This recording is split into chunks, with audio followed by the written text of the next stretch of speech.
दोस्तों, इस वीडियो को शुरू करने से पहले मैं आपसे भी अपील करना चाहता हूं कि इस चैनल को प्लीज सब्सक्राइब कर लीजिए।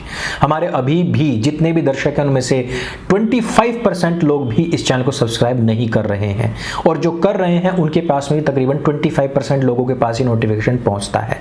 इसलिए यदि आप हमारी मुहिम को पसंद करते हैं तो इस चैनल को सब्सक्राइब करना ना भूलें।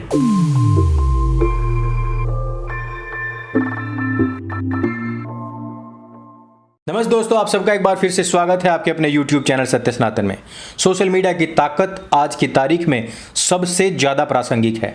आप तो यहाँ तक जानते हैं कि जिस समय पर फेसबुक आया और फेसबुक के बाद में उस पर सब लोग एक दूसरे को प्रपोज करने, लव लेटर्स लिखने या फिर खुफिया चैट करने में मगन थे, उस समय पर सोशल मीडिया खास करके फेसबुक पर सबसे बड़ी क्रांति आई थी, और जिसके बाद में 2014 का इलेक्शन पूरी तरीके से पलट गया था।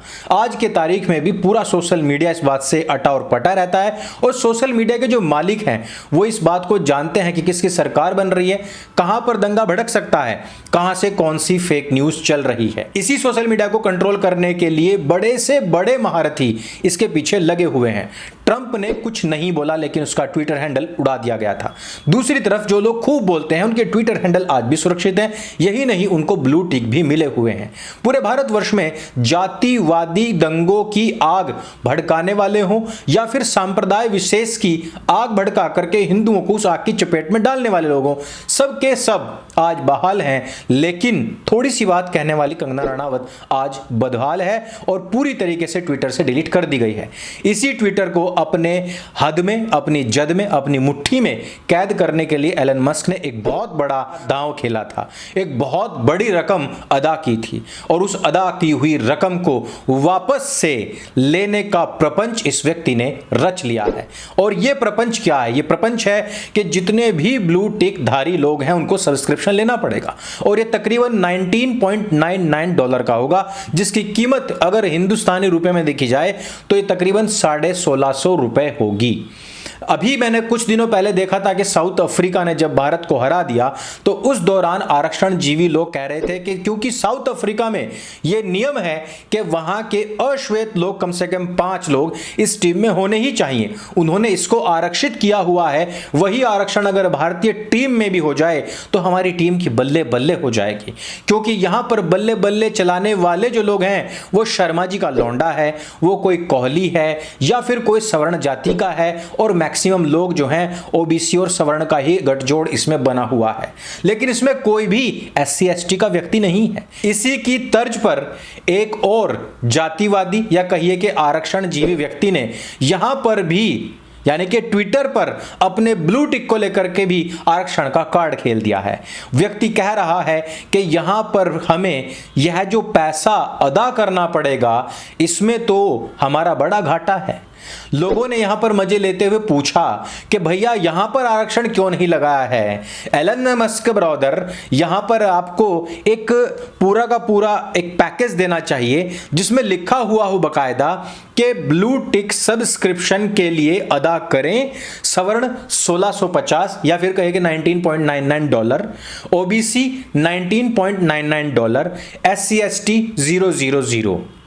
और हो सकता है कि केजरीवाल महोदय इसमें अपनी तरफ से कह दें कि उनके घर का बिजली का बिल, उनका वाईफाई का बिल, सब कुछ हमारी तरफ से फ्री है। और हो सकता है उनको ऊपर से कुछ पैसे भी दे दिए जाएं। हो सकता है कि हमारी विश्वास जी तो सरकार भी अब उनका 2 वक्त का राशन फ्री की बजाय 4 वक्त का राशन और दिन की दिहाड़ी भी भिजवा दे। भला इतना आरक्षण तो होना ही चाहिए।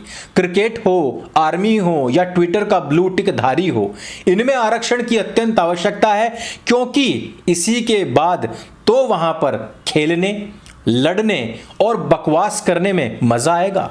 वैसे मैं आपको बता दूं कि इन सब के पीछे जब लोगों ने कहा कि लाला जी का लौंडा बाहर निकाल दिया गया है, अब अग्रवाल स्वीट्स नहीं, अब तो अग्रवाल ट्वीट्स लिखा जाएगा। उन लोगों को मैं बता दूं कि जो कह रहे हैं कि पराग अग्रवाल लाला जी का लौंडा बाहर निकाल दिया गया है, लाला जी का लौंडा है, बाहर निकलकर भी कुछ ना कुछ कर लेगा। लेकिन आज की तारीख में आप इस बात को ध्यान रखिए कि जितने भी लोग बाहर किए गए हैं और उनके एवज में जो व्यक्ति काम करने वाला है वो कौन है। आज एलन मस्क भी जय श्री राम ही कर रहा है। एक ऐसा व्यक्ति जो चेन्नई के पास एक बेहद गरीब परिवार में पैदा हुआ, जिसने अपनी शुरुआत माइक्रोसॉफ्ट के साथ में की, अपनी पत्नी जो कि उसी फील्ड से है के साथ में मिलकर तकरीबन 23 स्टार्टअप में अपना पैसा लगाया और यही नहीं, काफ़ी पैसा उन्होंने एकत्रित किया, फंड लिया और इनको सफलतापूर्वक चला भी रहे हैं। एलन मस्क इसकी पूरी जिम्मेदारी श्री राम के कंधों पर डालकर ही आगे बढ़ रहे हैं। चाहे उसमें विजया बाहर हुई हो, चाहे उसमें पराग बाहर हुए हों, चाहे उनकी टीम के जितने भी डोरसी के जितने भी लोग वामपंथी और हिंदुओं के खिलाफ, ब्राह्मणिकल के खिलाफ, कास्टिज्म को अलग ही तरीके से पोर्ट्रे करने वाले जो लोग थे, इन सब को बाहर करने का जो पीछे व्यक्ति खड़ा हुआ है वो वही है जो तुम्हारी जुबान पर रहता है रात दिन, चाहे वो राम भक्त हो और फिर चाहे वो कम भक्त हो। इन सब की जुबान पर एक ही नाम रहता है, वो होता है श्री राम का। और वही नाम यहां पर भी इन वामपंथियों के सर का दर्द बना हुआ है। वही राम जिसको नकारने के लिए इन्होंने दशकों तक लड़ाई लड़ी, वही राम आज बहरूपिया बना करके एक व्यक्ति को हाथ में पोस्टर थमा करके कांग्रेस अपनी देश तोड़ो आंदोलन या कहिए यात्रा में खड़े कर रहे हैं और कह रहे हैं कि जहां प्यार है वहां राम है और नफरत को हटाओ, प्यार को बढ़ाओ। वही कांग्रेस जो अब तक भगवान श्री राम के अस्तित्व को नकारती रही, एफिडेविट देती रही, राम सेतु को तोड़ने के लिए अध्यादेश लाती रही, अपने वकील खड़े करती रही, यही नहीं हिंदुओं का अपमान किया, राम जी का अपमान किया अपनी सरकार के होते हुए, कार सेवकों पर गोलियां चलवाई, भगवान राम को तंबू में रखा गया, वहां धूप हो, बारिश हो, ठंड हो, उनके वस्त्र बदलने तक का समय नहीं दिया गया। वहां पर इतनी ज्यादा सुरक्षा बढ़ा दी गई कि आम जन को उनके दर्शन तक नहीं करने दिए। उसके लिए भी अपने 20-20 वकील खड़े करके कहा कि यहां पर हम राम मंदिर नहीं बनने देंगे, ये बाबरी की जमीन है, बाबरी ही बनेगी। वो लोग आज राम को याद कर रहे हैं। इससे अच्छे दिन और क्या चाहिए। आज तो विनोद भी देख रहा होगा कि कांग्रेस पार्टी की भारत तोड़ो यात्रा में बहरूपिया खड़ा है और कह रहा है कि जहां प्यार है वहीं राम है।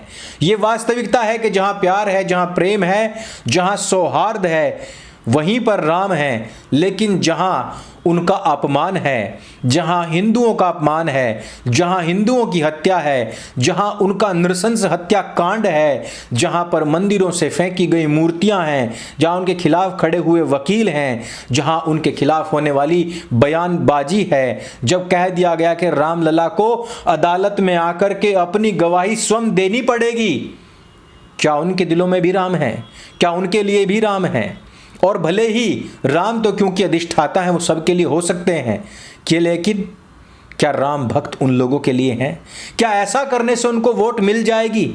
आज तड़फ इस बात की नहीं कि वो लोग जिन्होंने राम द्रोह किया, जिन्होंने हिंदू द्रोह किया, जिन्होंने सनातन द्रोह किया, वो लोग दौड़ दौड़ करके भाग भाग करके दिखा रहे हैं और दिखा रहे हैं कि हम में काबिलियत है। पिछले दिनों बारिश में भीग करके कहा ये हमारा भावी प्रधानमंत्री है, तब भी मैंने कहा था कि इससे तो अच्छा बारिश में भीगने का काम रवीना टंडन और कैटरीना कैफ ने कर लिया था, तो प्रधानमंत्री बना दो ना। अब दौड़ रहा है तो लोग कह रहे हैं कि प्रधानमंत्री का सबसे बड़ा उम्मीदवार यही है, तो मैं कह रहा हूं कि मिलिंद सोमन तो इससे भी अच्छा भागता है, उसी को प्रधानमंत्री बना दो ना। और आर्मी का एक एक हमारा नौजवान वो तो इसको लेकर के भाग लेगा, उन्हीं को प्रधानमंत्री बना दो ना। एक गधे को जितना नहलाओगे उसकी गाय नहीं बनती है। और चाहे आप लोग नफरत फैलाने के लिए, हिंदुओं को बदनाम करने के लिए, ब्राह्मणिकल पैट्रियार्की का नाम लेकर के अलग तरीके से मॉडिफाई करके कितना ही आप लोग काम कर लीजिए, एक दिन वक्त पलटता है। भले ही आपने देव स्थानों को बदनाम करने के लिए कितने ही प्लाकार्ड्स उठाए हों, एक दिन वक्त बदलता है और वक्त आता है श्री राम का, जिस प्रकार से आज आया है ट्विटर का। इस वीडियो में सिर्फ इतना ही, लेकिन बहुत सारे सवाल इस वीडियो के बाद मैं आपके लिए छोड़ करके जा रहा हूं। जो वक्त बदला है और जो वक्त बदल रहा है, इस पर आपका क्या कहना और क्या हमारा जो सपना है कि एक दिन हमारा भगवा साम्राज्य स्थापित होगा, उस पर आपका क्या विचार है? ब्लू टिक के लिए सब्सक्रिप्शन लेना, उसके लिए अदा करना पैसे आवश्यक है अथवा नहीं, इस पर भी बताइए। और क्या ब्लू टिक और क्रिकेट में, आर्मी में आरक्षण होना चाहिए अथवा नहीं, हमें यह सब कुछ नीचे कमेंट करके अवश्य बताइएगा। वीडियो अगर आपको अच्छा लगे, जानकारी से भरपूर लगे, इसको सबके साथ में शेयर अवश्य करें। मेरे संग बोली सत्य सनातन वैदिक धर्म की जय। जय हिंद, वंदे मातरम।